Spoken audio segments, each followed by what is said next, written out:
Buenas noches. Entonces vamos a este cuarto módulo, ¿no? O primera clase del tercer módulo, ¿no? Referido a lo que es en sí la rectificación de área, linderos y medidas perimétricas. Como estamos en el ámbito de la fe pública,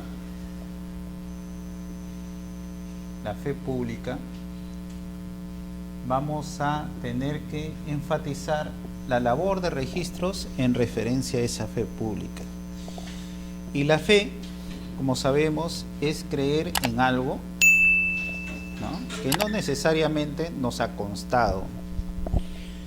Ni siquiera lo hemos visto, ni siquiera hemos tenido una experiencia sensorial sobre algo, pero sin embargo tenemos fe de que eso que nos cuentan es supuestamente cierto. Esta fe, cuando es propia, ¿no?, se ve reflejada en un sentimiento propio de creer en alguien. Por ejemplo, tenemos fe en el amor que profesamos a la pareja, fe del padre en el hijo que va a corresponder en referencia a su sacrificio, ¿no? Fe en cuanto nosotros participamos en un evento y esperamos recibir como retribución una capacitación adecuada, y así fe en cuanto vamos a una iglesia y profesamos una cierta religión en lo que nos dicen las autoridades eclesiásticas, ¿no? Entonces esta fe interna también tiene referencia en que nos permite a nosotros convivir dentro de una sociedad, porque sin fe no podríamos creer en nadie y por lo tanto todas las instituciones jurídicas se paralizarían. Entonces, el Estado, en referencia a esta creencia de que es correcto lo que él dice, se irroga ciertas responsabilidades, ¿no? Y nos dice a nosotros: ustedes crean en esto, que si por ahí no es correcto lo que dice tal o cual persona a quien yo le he visto de fe, yo me voy a irrogar las consecuencias por haber elegido mal a esa persona, o en todo caso por haber designado mal a tal o cual institución. En referencia a eso, la fe pública, a diferencia de la fe privada, que es lo que yo creo, la fe pública es una fe impuesta. Y es una fe impuesta por el Estado, que hay que creerlo. Por ejemplo, una persona que ha sido designado por ser abogado y haber pasado los exámenes exhaustivos para optar una plaza notarial, a esa persona en el ejercicio de su función se le da una función de fe pública, y es la fe pública notarial. Para nosotros los notarios, que son profesionales del derecho, porque tenemos la característica de que en el Perú rige lo que es el notario latino, ¿no?, que es un profesional del derecho independiente que en todo caso otorga fe en el ejercicio de su función. Y a este profesional independiente se le da fe pública. ¿Qué quiere decir eso? Lo que él manifieste, que ha visto, que ha oído, que ha presenciado, hay que creer que es correcto.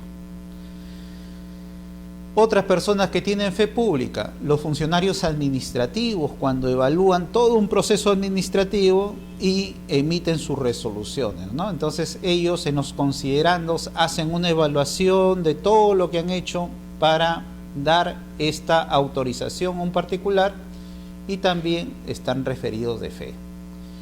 Vemos en las instituciones administrativas incluso fedatarios, que son personas que pertenecen a la institución administrativa y que nos piden los originales de los documentos, y ellos sellan las copias, y esas copias tienen presunción de veracidad y son acogidos por la administración. Entonces ellos también tienen fe pública.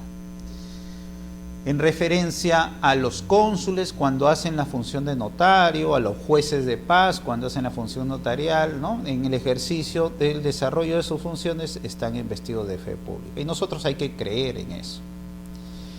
Entonces estas personas, sean notarios, cónsules, funcionarios, en el ejercicio de su función, cuando emiten un documento, por eso el instrumento que ellos emiten, o sea, el documento por escrito que ellos emiten, sea una resolución judicial en el ámbito judicial, una resolución administrativa en el ámbito administrativo, una resolución notarial o una escritura pública notarial, más propiamente dicho, que es un instrumento auténtico de los notarios, están investidos de esta fe pública y a esos documentos se les denomina instrumentos públicos. ¿Y qué los diferencia de otro tipo de instrumentos? Que esos instrumentos, en cuanto a lo que ellos refieren a haber presenciado, están investidos de esta fe pública y hay que creer. Esta fe pública también lo encontramos en el artículo 2014 del Código Civil en referencia a registros públicos, ¿no? Y es una fe de la creencia de que lo que publicita registros, ¿no? Yo me puedo amparar en base a lo que registros publicitó y al haber adquirido de buena fe, haber contratado de buena fe, en base a lo que registros publicitó, yo quedo protegido en mi derecho, porque yo soy el tercero de buena fe que leí lo que registros decía y por tanto nadie me puede decir que por ahí, si se anuló, se rescindió el contrato del anterior propietario, yo me vea perjudicado en mi derecho, ¿no? Porque yo lo adquirí pagando el precio a título oneroso, lo adquirí siendo un tercero de buena fe, no desconocía incluso ni en los títulos, ni en los documentos inscritos, ni en la publicidad de las partidas registrales que había causas de nulidad y anulabilidad. Y por lo tanto, después de hacer mi estudio de títulos y ver la partida registral, yo compré o adquirí de buena fe y adquirí ese derecho de buena fe.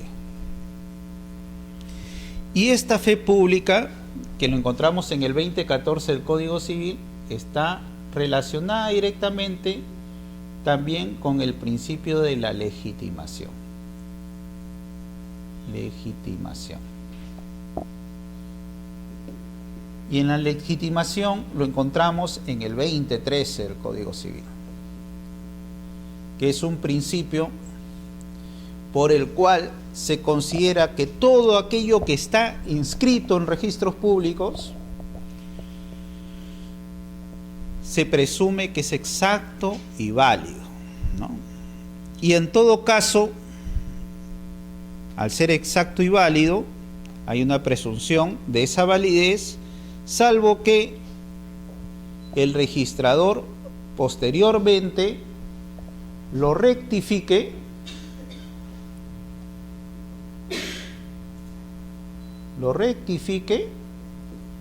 o se declare la nulidad en la vía judicial, incluso ahora en la arbitral. Entonces, para yo tener esta fe pública, la publicidad que brinda registros está amparada en la legitimación. Y la legitimación es que aquello que se publicita es exacto y válido, y yo tengo que creer que es exacto y válido, ¿no? Salvo que el registrador después lo rectifique, o en todo caso, vía judicial o vía arbitral se declare la invalidez de eso, ¿no? Que trae como consecuencia la nulidad o anulabilidad del acto. Este principio de legitimación, este principio de fe pública registral, son cédulas medulares de nuestra publicidad jurídica. Porque si la gente no creyera en lo que registros publicita, entonces registros no tendría sentido en su existencia. Y si aquello que está publicitado en registros no tuviera legitimación, o sea, presunción, iuris tantum de validez, se dice iuris tantum porque puede ser determinada la invalidez en la vía judicial o arbitral, entonces tampoco tendría sentido que yo recurra a registros y pretenda inscribir. Pero no solo me recoge la legitimación y la fe pública, sino aquello que está registrado me otorga el derecho de oponibilidad.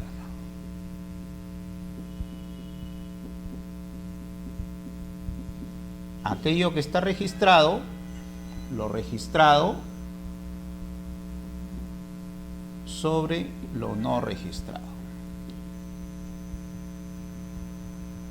Y así lo determina también el Código Civil en el artículo 20-22 del Código Civil, ¿no?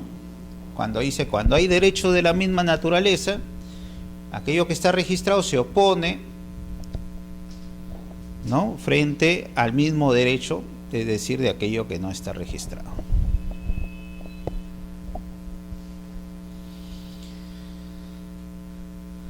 Estos principios que rigen la labor registral, la función de registros, son amparables y amparados en cuanto estamos hablando de derechos.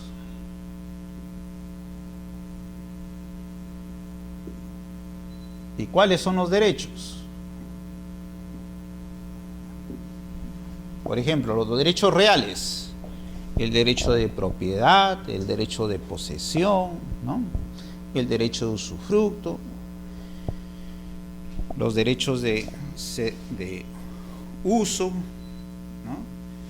Entonces, todos estos derechos reales que están contenidos en nuestro Código Civil tienen estas funciones. Primero, que al estar registrados gozan de legitimación, al estar registrados gozan de oponibilidad, y nosotros tenemos fe pública y por eso nos vemos amparados en nuestro derecho en registros públicos.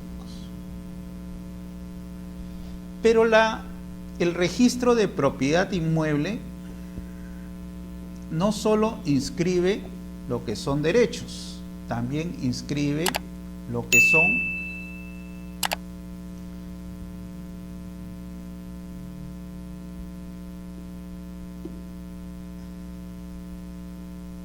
son las personas de las cuales gozan o se ven afectadas por este derecho. Por ejemplo, el titular registral. Entonces, ese derecho que está inscrito se llama el derecho de propiedad. Pero yo no puedo decir sobre este predio existe un derecho de propiedad inscrito sin decir a quién pertenece ese derecho. Entonces, en este caso, las personas tenemos el titular registrado, ¿no? Entonces tenemos derechos y a quién pertenece ese derecho. Por ejemplo, si tenemos una hipoteca, tenemos que saber quién es el acreedor de la hipoteca. O sea, quién es nuestro acreedor, porque nosotros somos el deudor por ese préstamo que nos hizo, se hizo un contrato de mutuo, ¿no?, por esa referencia de falta de pago, si es una hipoteca legal, etcétera, ¿no? O en todo caso, como sobre esa garantía del préstamo que nos ha hecho y nosotros hemos avalado con nuestra propiedad el pago respectivo. Entonces, se inscribe derechos, las personas que pertenecen a esos derechos y el objeto.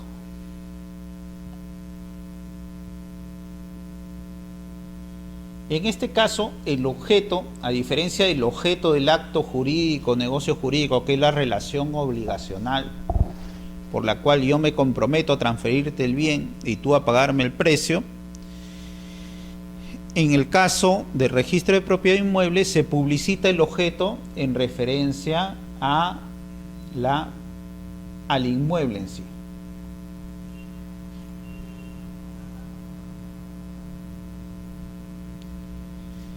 Entonces habíamos hablado que el Código Civil hablaba de legitimación y hablaba de oponibilidad, y que lo registrado,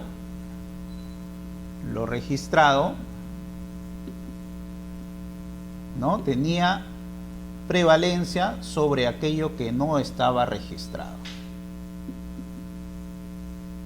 Prevalencia de oponibilidad, prevalencia en cuanto se dice que registros publicita una verdad oficial,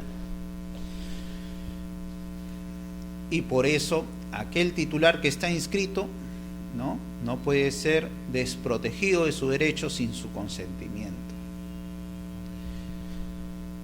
Pero sin embargo, la publicidad que se brinda en cuanto al objeto, en cuanto al inmueble, es diferente. Acá prima lo que es la realidad sobre aquello que está registrado.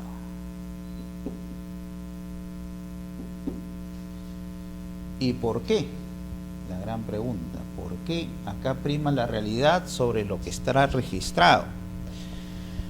Porque si en la realidad yo estoy o tengo mi derecho de propiedad sobre un terreno y en registros públicos dice que hay una declaratoria de fábrica de 3 pisos,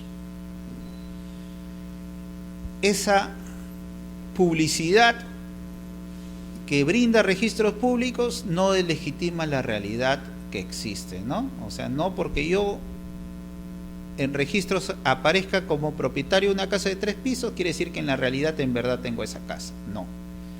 Por eso es que ahí prima lo que es la realidad sobre registros.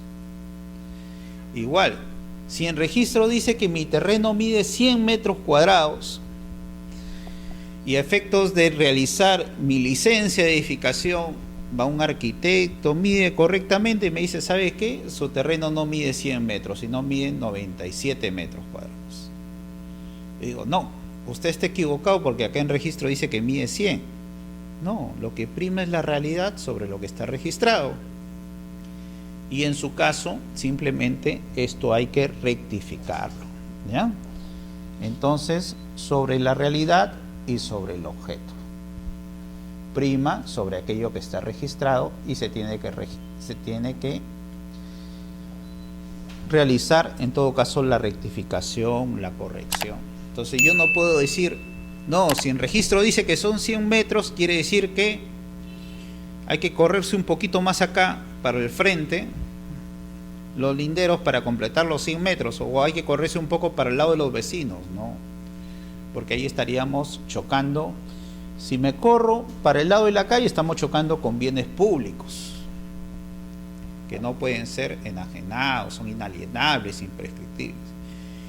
Y si me voy para los costados, estoy restando el derecho de propiedad de mis vecinos, que hay que respetar con el derecho real. Es una obligación de todos de respetar esa relación que existe entre el propietario con el bien. Y por eso es que surge la referencia de que acá la realidad prima sobre lo registrado, ¿no? Y acá no existe, por ejemplo, la oponibilidad.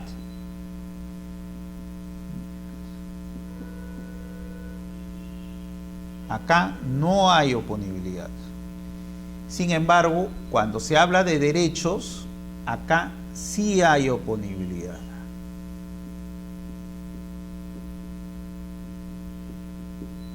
El derecho que está inscrito prima sobre el derecho que no está registrado. Acá, por más que algo esté inscrito, no hay oponibilidad en cuanto a la realidad, a lo que no está registrado.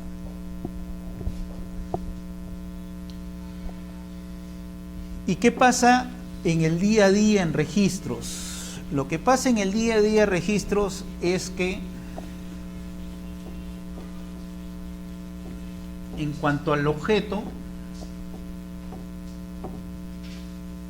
es que a lo largo de los años dicen que las medidas han variado, ¿no? Y teníamos referencia que un metro tenía una medida aproximada hace, supongamos, 300 años, y ahora un metro puede medir un poquito más o un poquito menos, depende las reproducciones que uno tenga de los sistemas de medición.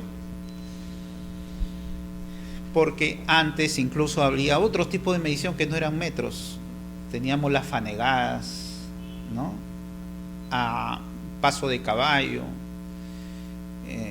a camino rápido y diversos tipos de mediciones que en la historia han habido para medir estas áreas, linderos del objeto. Y eso ha propiciado que haya muchas inexactitudes, y estas inexactitudes son los que motivan que existan las rectificaciones de áreas, linderos y medidas perimétricas en referencia al objeto. ¿Por qué? Porque lo que está registrado no coincide con la realidad, y como hemos visto en el objeto, lo que interesa es la realidad y no lo registrado. Y por eso es que se brinda unas ciertas facilidades para poder nosotros registrar esas inexactitudes, ¿no? Entonces, las inexactitudes es cuando lo que se publicita en registros está en desacuerdo con lo que existe en la realidad extrarregistral, ¿no? O sea, lo que está registrado está en desacuerdo con la realidad extrarregistral.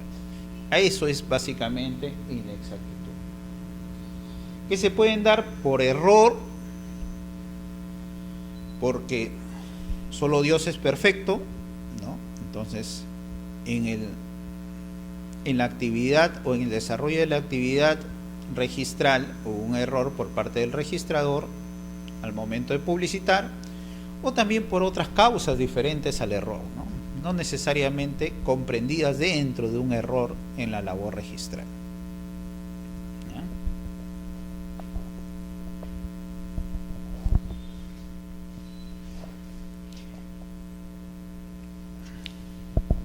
Entonces, las inexactitudes en referencia a lo que es el error. En referencia a lo que es el error, quiere decir cuando la actividad del registrador, ¿no? Quizá por el apoyo de los asistentes o por el apoyo de la colaboración de estas oficinas técnicas de catastro u otras circunstancias, o propias del registrador en el ejercicio de su función, conllevaron a que la publicidad no sea correcta, a eso se llama error. ¿Y cómo se determina eso? Se determina cuando yo traje mi título,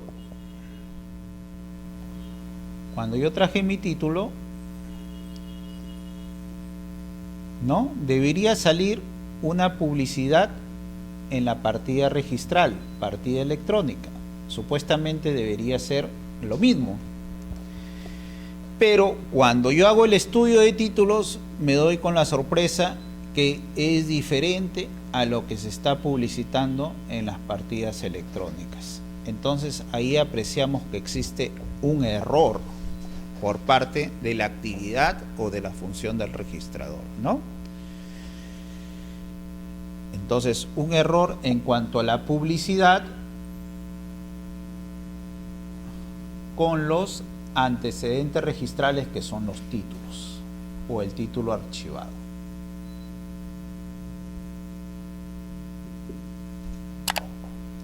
Por ejemplo, acá decía A vende a B y B vende a C. Supuestamente a quien debería publicarse como titular registral es a C, pero acá en la publicidad dice que el titular registral es B. ¿Ah? ¿Qué pasó ahí? Hubo un error por parte del registrador, ¿no?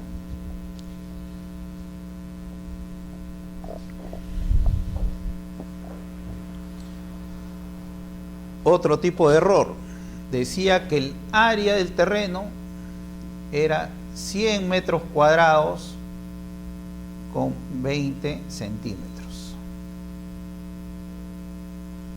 Y en la publicidad dice 102 metros cuadrados.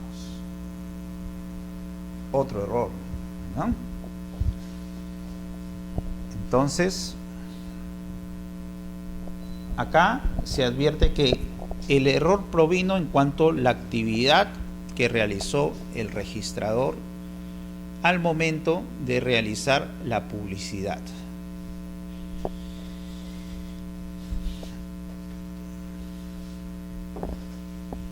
Pero puede darse por otras causas también. Puede ser que el título en sí haya contenido el error, que el título no reflejaba la realidad.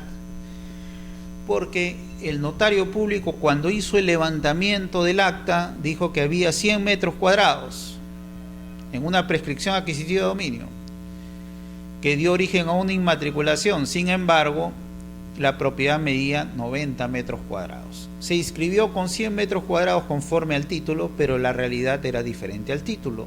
Y como el título da origen a la inscripción, también existe un error.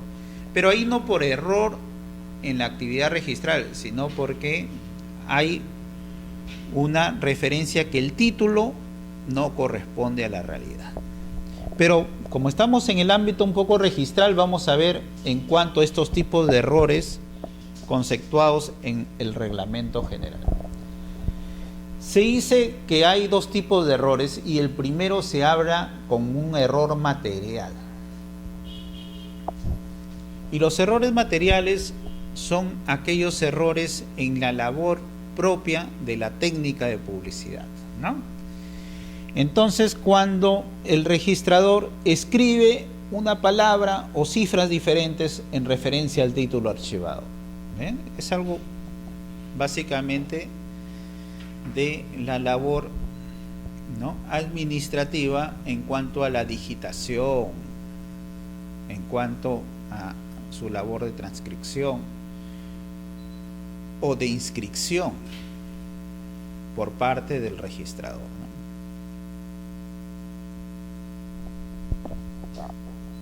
Y vamos a ver, por ejemplo, cuando un título ingresa, por ejemplo, una escritura pública de compra-venta,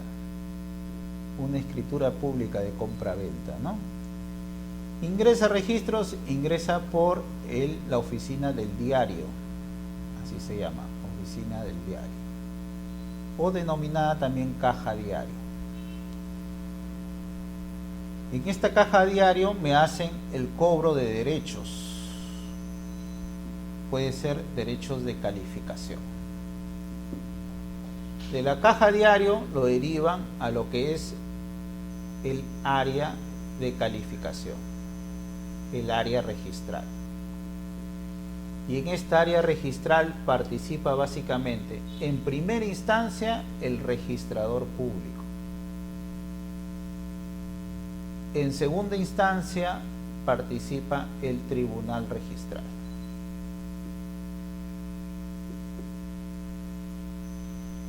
Y en cuanto a la función registral, el registrador público como el tribunal pueden realizar la inscripción del título, la liquidación de los derechos, porque acá solo pagaron calificación y acá necesitaban la inscripción, la observación cuando hay defectos, que es subsanar, o la tacha sustantiva, cuando no es un acto inscribible, otros supuestos dados en el artículo 42 del Reglamento General de los Registros. Lo que se busca, pagando el derecho, subsanando las observaciones o en todo caso apelando, diciendo que esto sí es inscribible, al final lo que busca siempre este proceso es la inscripción. Y la inscripción viene dada en las partidas electrónicas.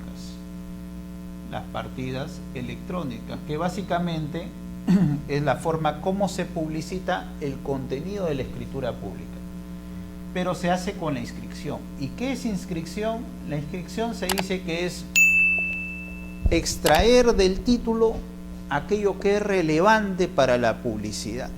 Por ejemplo, en un contrato de compra-venta, ¿qué sería lo relevante para la publicidad? ¿Quién es el comprador? ¿Cuál es el precio de compra? ¿En base a qué instrumento público se está realizando esta transferencia? Si hay ahí un saldo de precio o hipoteca legal que constituir.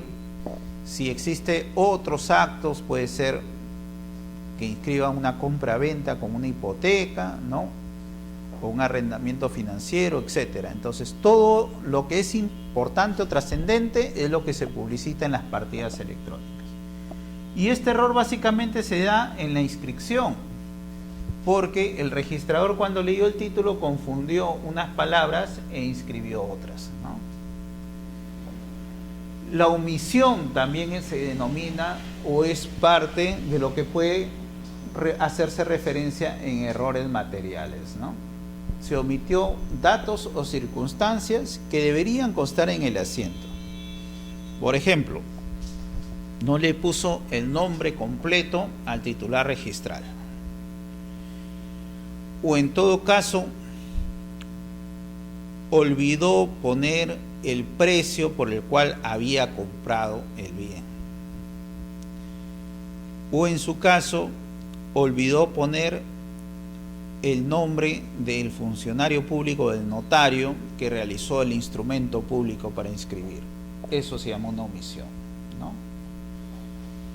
También cuando se extiende en una partida o rubro diferente al que corresponde. Y para esto ya vamos a explicarlo más adelante cómo es esto de las partidas y los rubros, que es interesante conocerlo. O se han numerado defectuosamente los asientos, ¿no? El anterior propietario era el asiento 3C y a mí en vez de ponerme 4C me ponen otra vez 3C. Entonces repiten el mismo número y no hay un orden correcto en cuanto a la publicidad. Y esos son errores materiales, ¿no? Errores que se da básicamente al momento de realizar la inscripción. Acá es cuando se cometen los errores materiales, en la inscripción.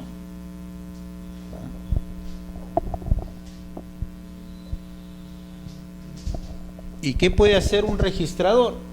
El registrador, si se da cuenta, por ahí alguien le dice, o él al momento de hacer una revisión de su trabajo se da cuenta que en verdad cometió ese error, pero ya firmó, entonces él de oficio puede rectificarlo, a efectos de evitar algún perjuicio o daño a aquel que se vea amparado por esa publicidad, ¿no? Por ejemplo, ¿no? Si yo tengo un terreno de 100 metros cuadrados y en mi título he comprado ese terreno de 100 metros cuadrados y todo está correcto, pero el registrador cuando dispone el área de mi terreno le agrega un cerito más y me dice que tengo 1000 metros, yo esa noche voy a dormir feliz, ¿no? Porque acabo de ganar supuestamente 900 metros cuadrados. Y voy a estar mostrando esa publicidad a todo el mundo. Pero ¿acaso el hecho que me haya puesto 1000 metros en vez de 100 metros ha modificado en verdad el objeto del cual yo soy propietario? Para nada, ¿no? Entonces lo que va a hacer, yo lo felicito al registrador y lo invito a almorzar incluso y le digo gracias por haberme regalado 900 metros y él se da cuenta, ¿por qué tanta bondad? Uy, cometí un error. Entonces él al día siguiente lo corrige simplemente y lo puede hacer de oficio sin que nadie lo pida, ¿no? Y de nuevo voy a volver a mi realidad, pues. También puede ser a solicitud de parte, ¿no? Cuando pasó lo contrario. Entonces, cuando pasó lo contrario, yo tengo 1000 metros, me inscribe con 100 metros, al toque voy a registros y ese día no duermo, ¿no? Preocupado porque se está publicitando un derecho menor. Ahora, en referencia a estas solicitudes de partes en errores materiales ha habido un avance, porque ya no es necesario ni siquiera acercarse a registros, simplemente por la página de SUNARP, www.sunarp.gov.pe, ¿no? Uno puede ingresar y pedir lo que es la rectificación de estos errores. Inmediatamente al día siguiente o al minuto que yo doy el clic, aparece en la máquina del registrador, hay un error que corregir y él lo va a corregir. O en todo caso yo puedo acercarme a registros y pedirlo por escrito e ingresar un título. No me quita ese derecho. O también el registrador cuando empieza a calificar un nuevo título se da cuenta del error, ¿no? Entonces él también es una rectificación de oficio porque le viene el título de la fábrica y la fábrica viene en una extensión de 300 metros cuadrados y solo en la publicidad decía 100 metros cuadrados que tiene. Y él va, qué raro. Observa al usuario y el usuario le dice, no, mi terreno es de 1000 metros cuadrados, verifique usted el archivado. Y él se da cuenta en el archivado, ah, sí, en verdad hubo este error. Y él lo rectifica al momento de calificar un nuevo título. Estos tipos de errores materiales, ¿no?, tienen que siempre basarse en lo que es en referencia al título archivado, o sea, a la escritura pública que yo ingresé, al contrato de compra-venta. Esto se llama título archivado. ¿Y por qué se llama título archivado? Porque cuando yo ingreso este instrumento registros archiva esos documentos. Por eso se llaman títulos archivados, ¿no? Cuando un notario me entrega mi escritura pública por la cual yo estoy comprando una casa y yo voy a registros y lo presento, eso se llama título archivado, porque el registro se queda con eso y lo único que me extiende es unas cuantas líneas diciendo que yo soy el propietario en una partida registral. Estos tipos de errores no me van a cobrar. ¿Por qué? Porque lo cometió el registrador público, ¿no?, en el ejercicio de su función. Entonces, la administración por sus errores no puede cargar un pasivo al administrado para que incluso me rectifique el error y encima todavía me cobra. No, eso ya es al ser de oficio o a solicitud de parte, simplemente que la administración debe corregir el error. Incluso en la publicidad que se da, si se ha generado un asiento de rectificación por un error cometido en nivel registral, la publicidad es invalorada en referencia a ese asiento. Y actualmente se está determinando que ya no tiene costo esos asientos de rectificación. Cuando se extendió en una partida un rubro distinto a aquel que debió haberse practicado, se procederá al traslado de partida, ¿no? Yo en la compra-venta compré el departamento 302, pero cuando el registrador inscribió mi compra-venta, lo inscribió en el departamento 301. Entonces acá hubo un error en referencia a la partida registral, ¿no? Él debe inscribir en el departamento 302, que es donde supuestamente está inscrito mi departamento, para poderlo inscribir correctamente. Ahora hay otros tipos de errores que no se dan en cuanto a la inscripción, sino se dan en cuanto a la calificación. Esta función que realiza el tribunal o el registrador público se llama calificación. Calificación.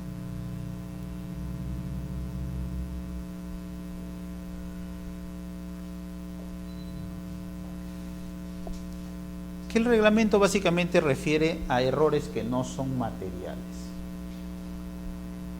¿Y qué podría darse? Por ejemplo, me pusieron a inscribir una compra-venta y en la calificación el registrador confundió y creía que era una donación, o interpretó que era una donación porque no encontró ahí la referencia quizá de un valor proporcional en cuanto al bien que se estaba transfiriendo.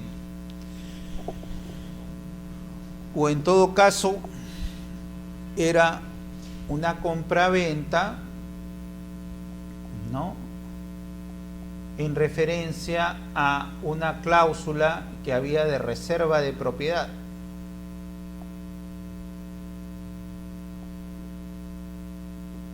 Y esta reserva de propiedad significa que todavía yo no soy propietario, o que el vendedor se reserva el derecho de propiedad hasta que el comprador le pague completamente, y ahí recién se inscribe la compra-venta. Sin embargo, el registrador en la calificación hizo referencia que creía que era una compra-venta porque él no se dio o no comprendió la figura de la reserva de propiedad, ¿no? Y la compra-venta la inscribe en el rubro de transferencias en vez de inscribir la reserva de propiedad en el rubro de cargas y gravamen, si cometió un error en la calificación, una interpretación errada, ¿no? U otros diversos supuestos que se pueden dar en referencia a la función calificadora. Entonces, los errores materiales en cuanto a la función de la publicidad que se da en la inscripción y lo otro en referencia a la calificación. ¿Ya?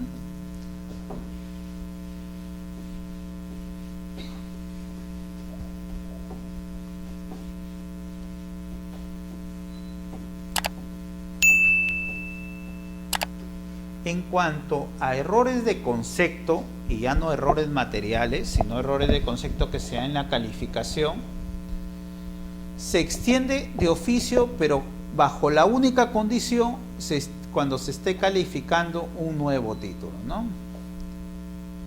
O sea, cuando hay, por eso se dice, ocasión de calificación de una solicitud de inscripción. Entonces, si el registrador se da cuenta que le está ingresando el levantamiento de la reserva de propiedad porque ya me terminó de cancelar el precio, pero sin embargo en registros aparecía ya inscrita la compraventa, y él ve el archivado y detecta que sí había esa cláusula de reserva, entonces él ¿qué hace? Realiza, en base a la calificación de este nuevo título, la rectificación de la reserva, después pondrá la compraventa definitiva porque eso es lo que procedía. O también a solicitud de parte, cuando nosotros nos damos cuenta que existe un error de concepto por parte del registrador y le decimos vuelve a evaluar el documento que estás publicitando mal, ¿no? Entonces el registrador cometió un error en la calificación y por consecuencia publicitó mal, pero en todo caso el error se originó en la mala interpretación o inadecuada interpretación de la norma, ¿no? O del acto que él va a inscribir. La rectificación de errores de concepto puede ser solucionados haciendo un estudio adecuado del título, porque él puede leer el título y determinar que en verdad él interpretó mal, ¿no? No era una compraventa sino una donación, no era una compraventa, una reserva de propiedad, etcétera. O también se puede dar, cuando no resulta claramente del título, decir a las partes, ¿saben qué? Acá ha habido un error. Unos A y B dicen que están vendiendo a C, y C dice que está aceptando la donación de A y B. Entonces, ¿qué cosa es esto? ¿Una compra-venta o una donación? Aclárenlo. Entonces las partes participan, los que transfirieron con el que recibió el bien, y ellos aclaran. Y como no era claro el título, ese título modificatorio es el que va a dar origen a la inscripción. Pero puede ser que A y B que vendieron ya no quieren meterse ahí porque dicen, esa no es mi propiedad, yo ya no quiero participar, ya el que vea pues cómo lo corrige ese error, yo no estoy obligado a nada, yo ya cumplí mi obligación de transferir la propiedad. En ese caso se podría ir en todo caso a pedir la modificación, pero mediante la vía judicial, ¿no? Para efectuar la aclaración de ese instrumento y con ello dar una adecuada publicidad en referencia a ese derecho.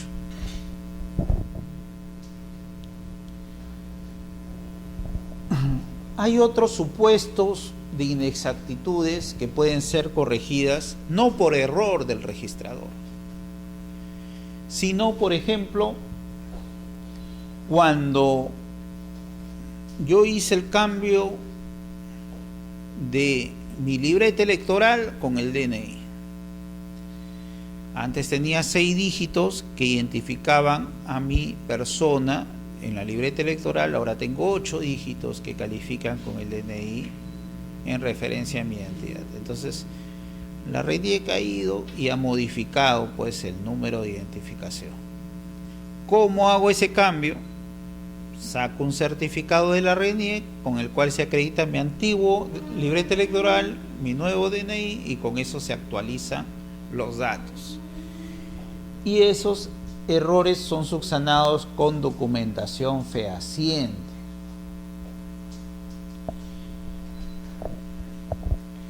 O en su caso, otro tipo de documento, pueden ser partidas de nacimiento, pueden ser partidas de defunciones, ¿no? Otros tipos de documentos que podrían conllevar a aclarar esos errores no advertidos del título y la publicidad, porque está correcta la publicidad en referencia al título archivado, pero sí por advertidos en referencia a que la situación ha cambiado y con otros documentos fehacientes yo pueda demostrar. Por ejemplo, mi nombre está mal y yo heredé de mi papá un bien. Podría adjuntar mi partida de nacimiento y con eso, acompañado con el certificado de RENIEC de mi nombre correcto, y con eso rectificar el nombre como heredero, ¿no? O en mérito a otros títulos modificatorios, ya cuando las partes deciden simplemente modificar ese acto o negocio jurídico originalmente inscrito. Son diferentes tipos de corrección de estas inexactitudes registrales. Díganme.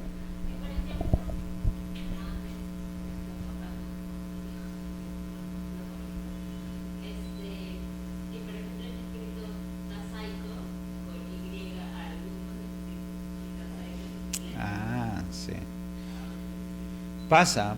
¿Por qué? Porque antes los registradores civiles, que eran los encargados de realizar la inscripción de los nacimientos, ¿no? Muchas veces escuchaban algo y escribían diferente, ¿no? Y en todo caso no eran abogados, porque eran trabajadores municipales que estaban ahí por puestos, bueno, por haber colaborado seguro en la campaña del alcalde, etcétera, ¿no? Y no tenían la referencia de la importancia que estaban cometiendo. Entonces ahí hablamos también de errores materiales en referencia a las partidas de nacimiento. Ahora, esos tipos de errores materiales, cuando hay una letra, ¿no? O quizá no le han puesto el D, supongamos que sea un apellido compuesto, o una I latina con una Y, que es lo más común que puede pasar. Entre hermanos nos damos cuenta cuando comparamos nuestras partidas de nacimiento, los errores que ha habido, pueden ser rectificados, pero en ese supuesto, en la vía judicial, pero también en la vía notarial. En la vía judicial, ¿no? Y en la vía notarial, porque el notario, ahora, en base a la ley 26662, medio diabólico esa ley, ¿no? Esta ley, a los notarios se les asigna lo que se llama los procesos no contenciosos.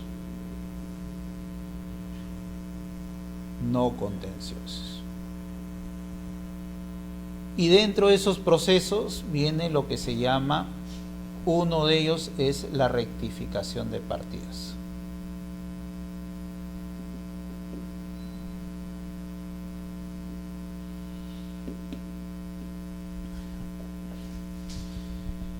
Entonces tú tienes, uno optativamente puede decir, voy a la vía judicial, ¿no? Y ojalá que me lo saquen en un año, pues, o algo por ahí. O voy en la vía notarial, que quizá me cobren un poco más, pero más pronto me puedan solucionar esto. O simplemente también ir a la misma organización, al organismo de la RENIEC, que si ellos tienen un procedimiento administrativo por el cual puedan rectificar esos errores también, dados por las publicidades mal hechas en referencia a los registradores civiles municipales, ¿no? Y a ellos, al haber absorbido esa publicidad, se dan cuenta que hubo un error en dicho cometido. ¿Ya?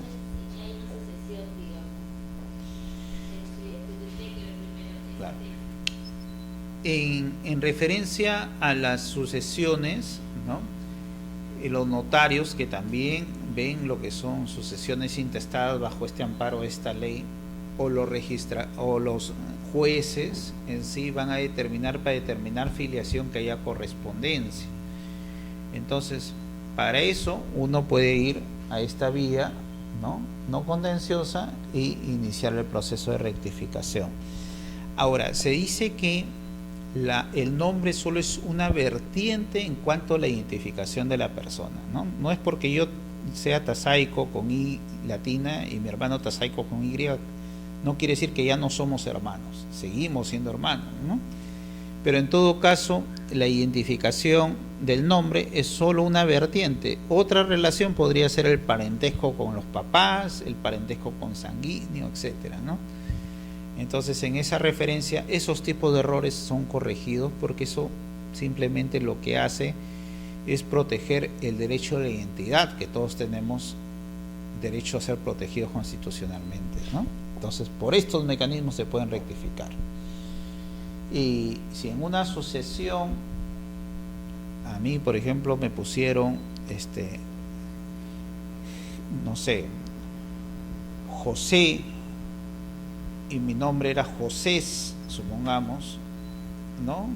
Presentando una partida de nacimiento correcto, el registrador podrá evaluar que si es mi papá, que yo soy parte de la sucesión, y con eso, como documento fehaciente, más el certificado de la RENIE, que en cuanto a mi identidad, donde también se va a ver el vínculo de papá e hijo, me va a poder él rectificar ese error en mérito de documentos fehacientes.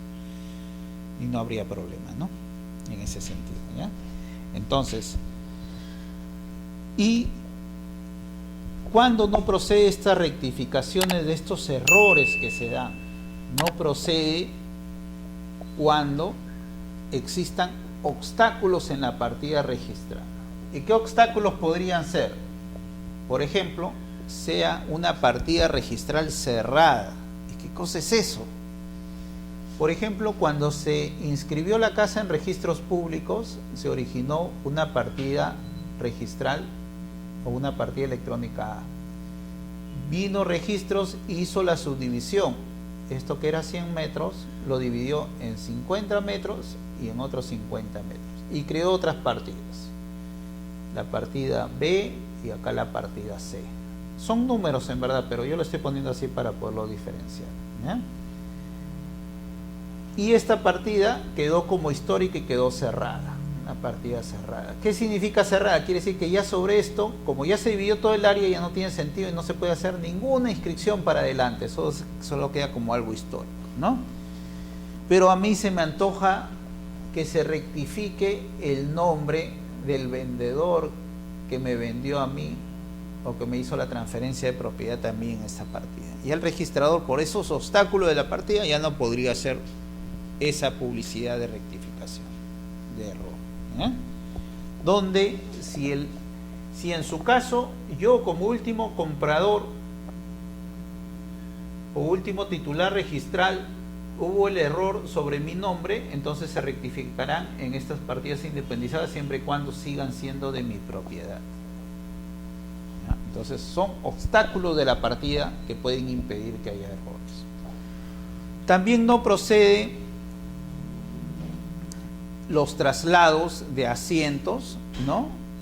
Cuando en la partida ya se publicita un hecho o un acto jurídico que es incompatible con el traslado que yo solicito, ¿no?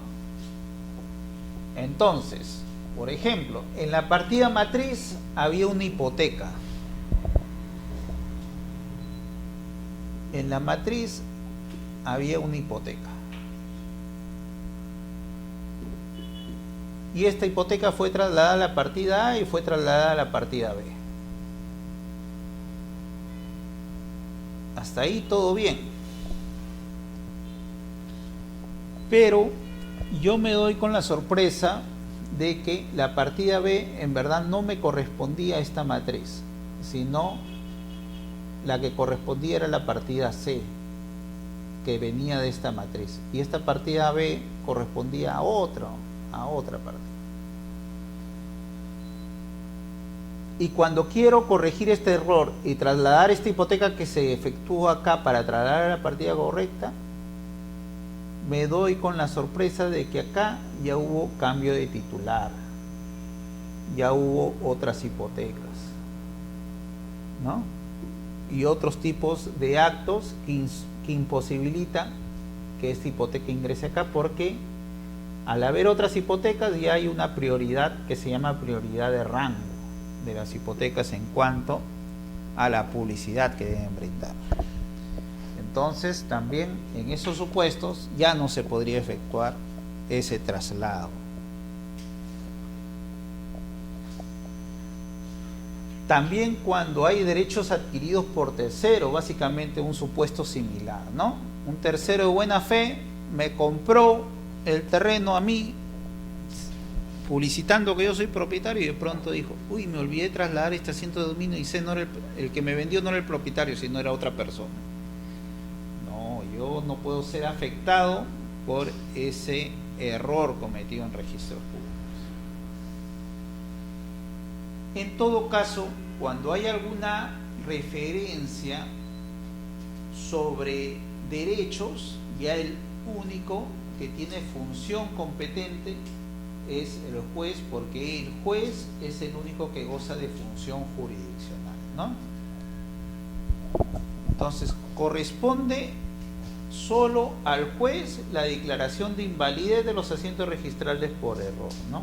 Un registrador por error no puede modificar asientos de inscripción a efectos de dejarlos sin efecto, como si fueran inválidos, ¿no?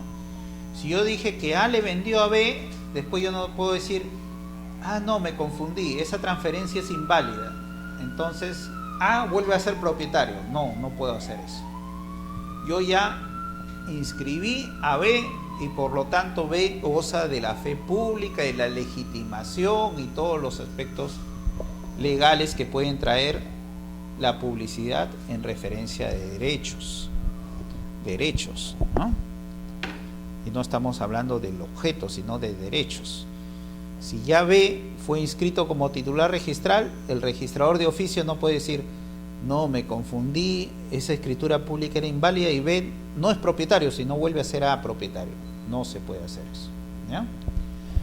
Solo el órgano jurisdiccional, conforme el 23, y ahora también tienen esa función los árbitros en referencia a la invalidez. Formas de rectificación.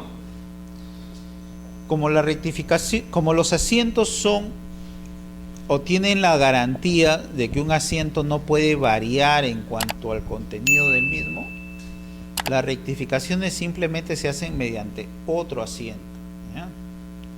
Entonces, si a mí me publicitaron como propietario Juan Pérez González y yo era Juan Pérez Ganosa, no puede ese primer asiento de Juan Pérez González borrarlo, ingresar Juan Pérez Ganosa. No, tienen que crear un nuevo asiento donde diga, el asiento anterior donde dice Juan Pérez González es cerrado,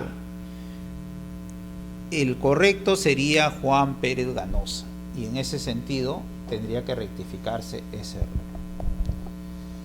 Entonces, la creación de un nuevo asiento en referencia a los errores que son factibles de ser corregidos. Y también, si por ahí rectifico un error en una partida de la cual se derivan otras inscripciones, tendría que no solo rectificar la partida de esa partida que me ruegan, sino todos los asientos conexos a esa partida, para que exista una publicidad registral armónica, adecuada y no contradictoria en referencia a la publicidad que brinda registros. Esto ya es un poco de advertencia a la labor del registrador público, ¿no? Que él tiene que, en su caso, hacer referencia a que lo mismo tiene que hacer en todas las partidas o asientos conexos. Cuando uno ingresó el título en registros públicos, cuando yo ingresé el título en registros públicos para que sea inscrito, el título, por ejemplo, lo ingresé el día 20 de julio, y este título pasó por la calificación y fue inscrito, supongamos, el 20 de agosto, los efectos jurídicos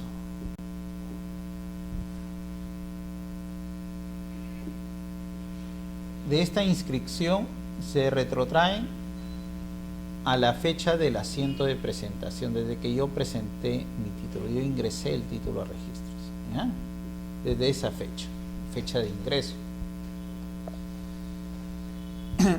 Sin embargo, cuando me piden la rectificación de un asiento porque ha habido un error, los efectos que produce la rectificación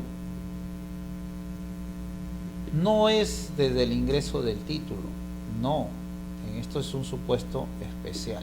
Acá es desde el momento que se efectúa la rectificación para adelante, ¿ya?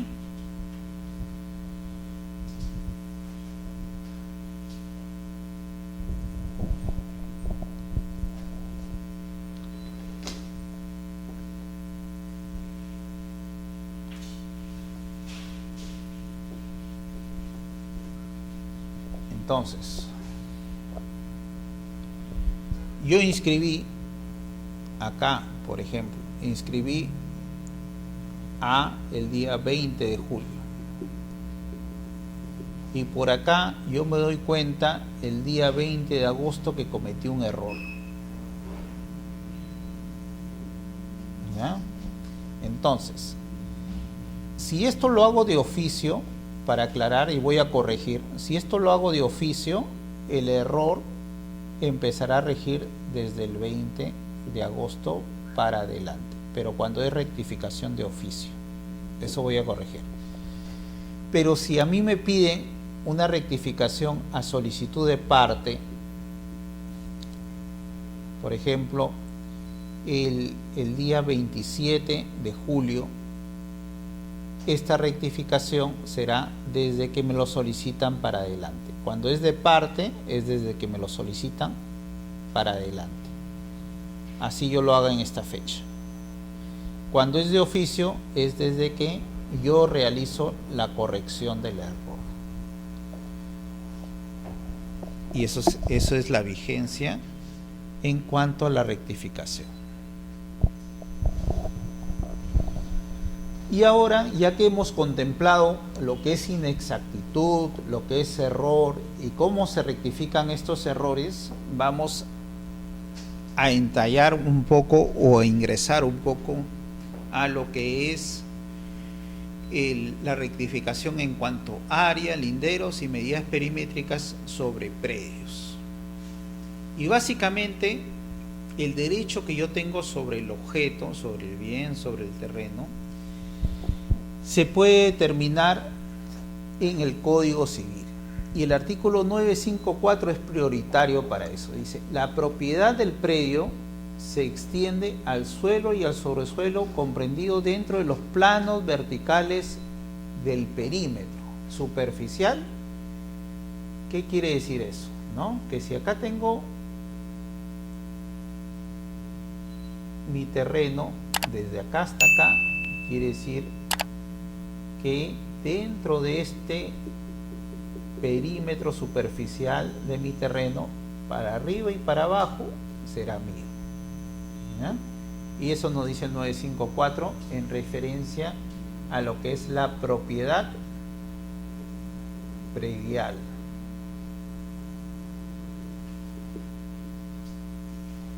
Que es un tipo de propiedad, porque ya habíamos dicho, la propiedad es el poder jurídico que ejerce el hombre sobre el objeto. En el caso de la propiedad predial, tú lo ejerces en base al bien, que es el inmueble, pero el inmueble tiene que estar determinado o tiene que estar dentro del perímetro superficial, ¿no? Dentro de este perímetro. Dentro de este perímetro es que yo soy propietario del terreno. Ni para la derecha, que es el vecino, ni para la izquierda, que es el vecino, ni para el fondo, que es el vecino, ni para el frente, que es la calle, sino dentro de este perímetro es que yo ejerzo mi derecho de propiedad. Lo que sí puedo extenderme es para arriba o para abajo. Si yo tengo una extensión dentro de mi perímetro para arriba, ya estamos hablando de lo que en la doctrina se denomina propiedad horizontal. Y la propiedad horizontal, conforme el artículo 958, te dice que se rige por la ley de la materia. ¿Y cuál es? Ya la hemos visto en el módulo pasado, ¿no? La ley 27157 y su reglamento, Decreto Supremo 035-2006.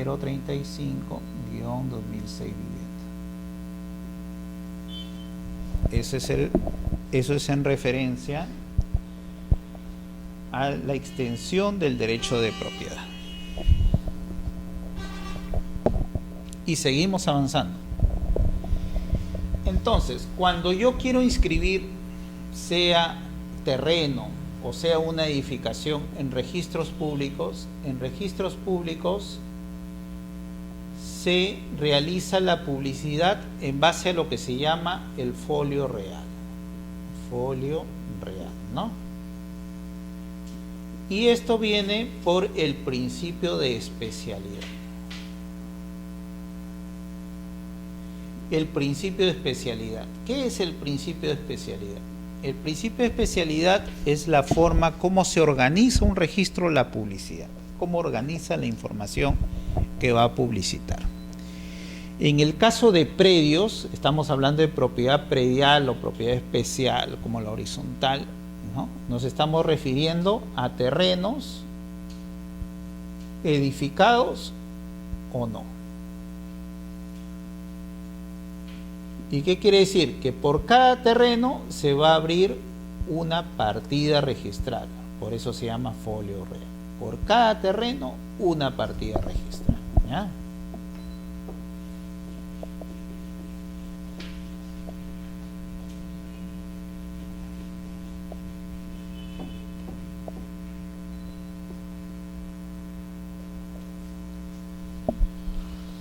Entonces, yo tengo mi casa. Esta casa, cuando ingresa a registros me abre lo que se llama una partida registral. Y ustedes vayan a registros públicos y ahí va a aparecer partida electrónica, por ejemplo, 70 20 10 50. Ese es mi número de partida electrónica. Y en todo caso, la información que ustedes van a ver dentro de la partida registral, van a ver que hay rubros, así se llaman, rubros. Y estos rubros pueden ser rubro A, B, C, D, E, F, que tienen diferentes tipos de organización. Pero la cosa es que por cada predio, una partida registral. Cuando existe más de una partida registral por un predio, se dice que hay duplicidad de partida, que en verdad es un error cometido por el registro de la duplicidad.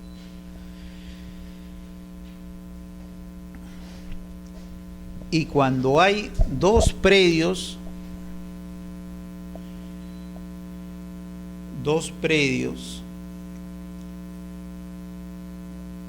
que se superponen en sus áreas, o sea, están cruzados, están superpuestos, también se dice que hay duplicidad de partida. Porque supuestamente el área superficial debe estar solo comprendido en una partida registral. ¿Ya? Ahora, dentro de estos rubros es que se van creando los asientos. Asiento 1, asiento 2, 1, 2, 3, 4, así. 1, 2, 3, 4 y en referencia al historial de la partida.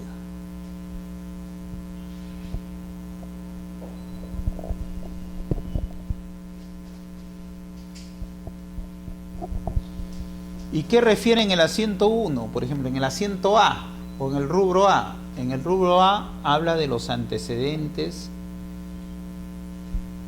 del predio, ¿no? O sea, de dónde provino, por ejemplo, dónde estuvo inscrito primero el edificio, y ese número de partida del edificio va a ser mi antecedente dominal porque yo ya estoy publicitando mi departamento independizado. En el rubro B, la descripción en cuanto al bien, la ubicación del bien, el área, los linderos y demás predios físicos. Entonces, en el rubro B está lo que es el objeto que, como habíamos dicho, en la realidad prevalece sobre lo que publicita registros en el caso del rubro B. En el rubro C tenemos el derecho de dominio, que en ese caso prevalece lo que publicita registros sobre aquello que no está registrado. Porque estamos hablando ahí, acá estamos hablando de objeto y acá estamos hablando de derechos.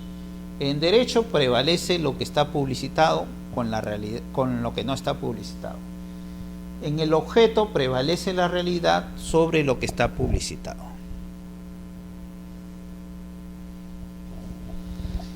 Tenemos en el rubro D cargas y gravámenes como hipotecas, medidas cautelares, la cancelación de estas cargas y gravámenes y otra información que no necesariamente encuadre en esos rubros, en el rubro F. Entonces, acá viene lo de el traslado de asientos. Cuando por error se extendió un asiento en un rubro diferente, por ejemplo, en el objeto lo extendí en vez del rubro, disculpen, el objeto era en el rubro B, pero yo lo extendí en el rubro C, que es de el derecho de propiedad o dominio. El rubro C es dominio. Y en el rubro de dominio yo puse, por ejemplo, una declaratoria de fábrica que en verdad no es ningún dominio, sino es una descripción del bien, que hay una construcción. Entonces ahí es donde hay que rectificarlo y pasar esta inscripción del rubro C, hay que pasarlo al rubro B. Entre inscripciones dentro de la partida registrada.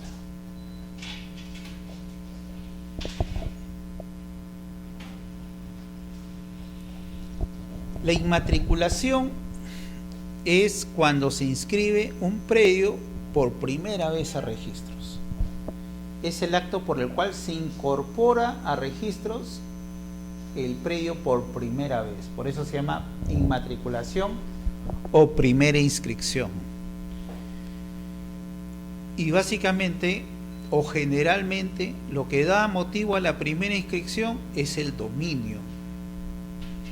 Y así nace registros públicos para publicitar quién era el propietario, porque a los bancos les interesaba saber quién era el propietario para poder brindar garantías de préstamos sobre los bienes que posee tal persona.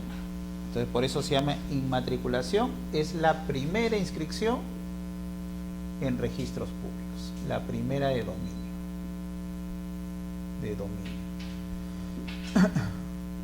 Que se publicita en el rubro C de dominio, ¿no?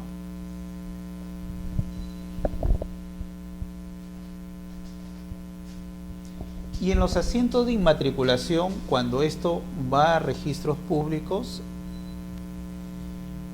¿qué debe inscribirse en el registro? El área, linderos y medidas perimétricas. Son referencias necesarias que debe tener la publicidad en registros. Pero ¿qué pasó? Lo que pasó es que el registro de propiedad inmueble, que originalmente fue creado, que ahora se denomina registro de predios, se creó en el año 1888. Y en el año 1888, ¿qué daba origen a la primera inscripción o a la inmatriculación?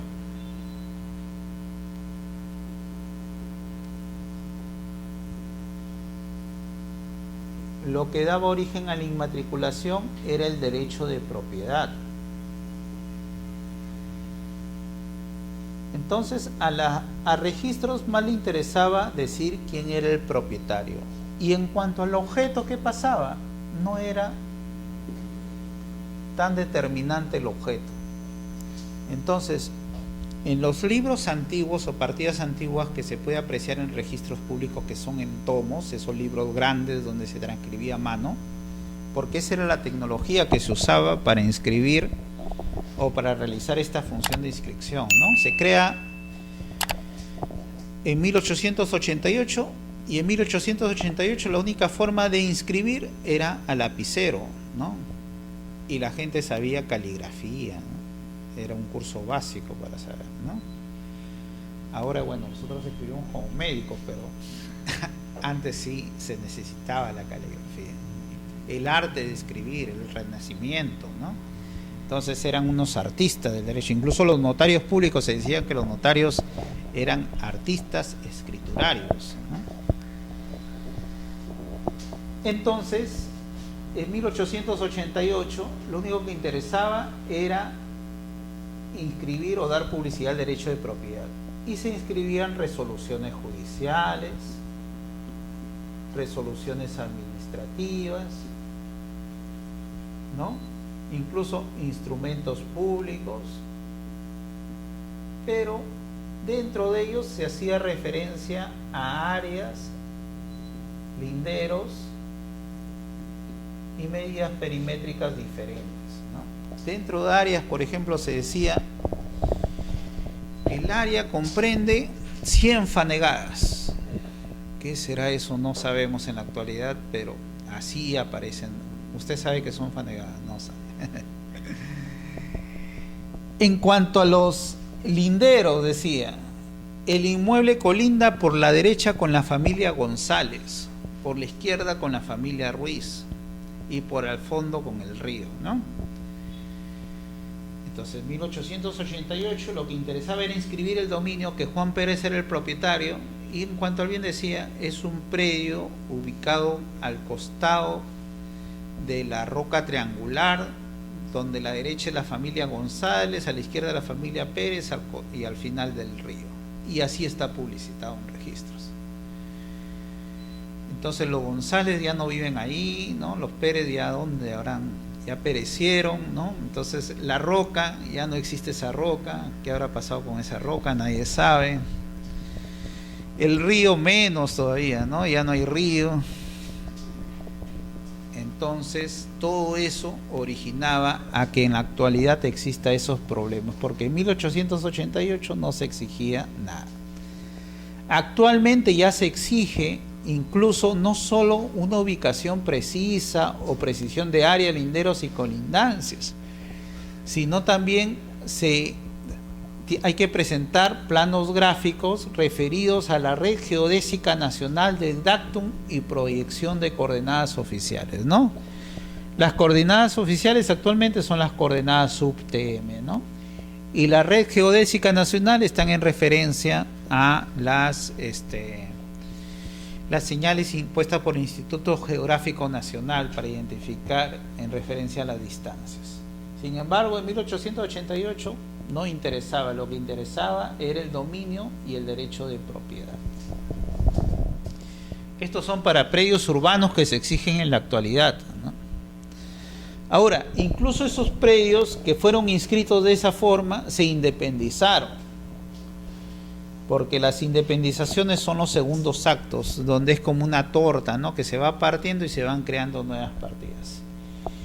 Y en estas independizaciones peor aún, pues, ¿no? De esas 100 fanegadas se dice que en la partida B se realizó la independización de la casa edificada dentro de estas 100 fanegadas, en la partida C parte del patio, en la otra partida el remanente que quedaba, ¿no? Entonces al final estas partidas independizadas también trajeron referencias en cuanto al objeto poco precisas, y por lo tanto se originó una serie o una diversidad de inexactitudes registrales que no permiten apreciar que registros esté reflejando algo correcto conforme a la realidad, ¿no? Y ese fue el gran problema que hubo en 1888 hasta la actualidad. Ahora ya somos un poco más vehementes. Y para rectificar estos tipos de inscripciones que se dieron en el año 1888, conforme a nuestra normativa legal, incluso conforme a disposiciones de la praxis de la calificación registral por parte del Tribunal Registral, ya se han determinado una serie de procesos que buscan que la realidad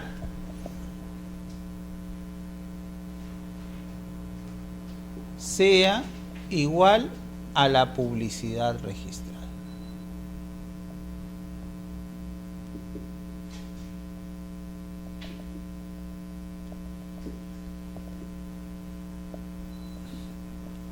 Y en una manera general tenemos, por un proceso abreviado en la vía judicial, nosotros podemos hacer rectificación de área, linderos, medidas perimétricas en la vía judicial.